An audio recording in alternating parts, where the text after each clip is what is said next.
Hello, my name's Pauline Clark and I'm a member of St Giles Church, Desborough, and I bring to you my thought for the day. Since January, our Sunday sermons, thoughts for the day, and our small groups have been looking at practicing the way based on a book by John Mark Comer. We've looked at what it means to be a disciple or apprentice of Jesus, how a disciple spends time with Jesus, becomes like Jesus, and does the things that Jesus did. Next, we looked at the 9 practices of Jesus: prayer, reading the Bible, fasting, solitude, generosity, community, witness, service, and Sabbath. And finally, we looked at how to establish a rule of life incorporating these 9 practices. Now it's time to look in more detail at these 9 practices of Jesus and how we can make them underpin our lives as we try to live as his disciples. The first one that we're going to look at in detail is the practice of Sabbath. This practice is deeply embedded in Scripture. Right at the beginning of the Old Testament, we read how Jesus rested on the 7th day after he had completed his work of creation and declared that it was good. Later, we heard about how observing the Sabbath was one of the 10 commandments given by God to Moses for the people of Israel to follow.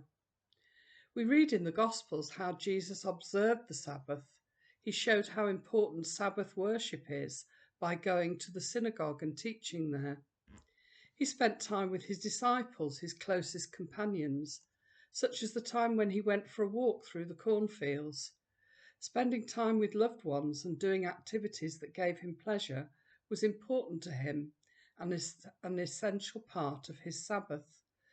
And he often performed his miracles of healing and deliverance on the Sabbath, showing how the Sabbath is a time for compassion and acts of love. Later, we read in Acts and the letters that the early church followed the Sabbath principles that Jesus had taught them. So, following the example of Jesus in the Gospels, we look at the first aspect of the practice of Sabbath, which is to stop. I'm sure some of you will remember, as I do, the Sundays of our childhood. Sundays were a family day, and the world seemed a much quieter place, with most of the shops closed and with nothing much going on to distract us. It was a day for my family to go out for a walk in the summer, play board games in the winter, have a family meal together, and go to church or Sunday school.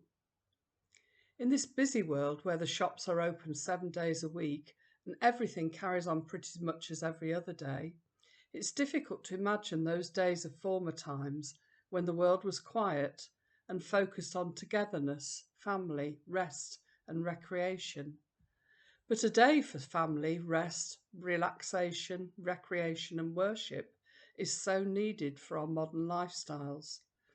It's not easy to resist the temptation to just keep going, spend time catching up on what we haven't had time to do during the rest of the week. But it's vital for our well-being and our spiritual and physical health to have a time when we just stop and make our Sabbath a different day. There's so many ways we can achieve this. Following Jesus' example is a good place to start. He worshipped. He spent time with loved ones and shared activities with them, probably eating a meal together. And he reached out to the needy in love and compassion. As we learn more about how the practice of Sabbath can transform our busy lives, let's make the first step, which is to stop, pause from our usual busyness, and enjoy what Jesus called rest for our souls.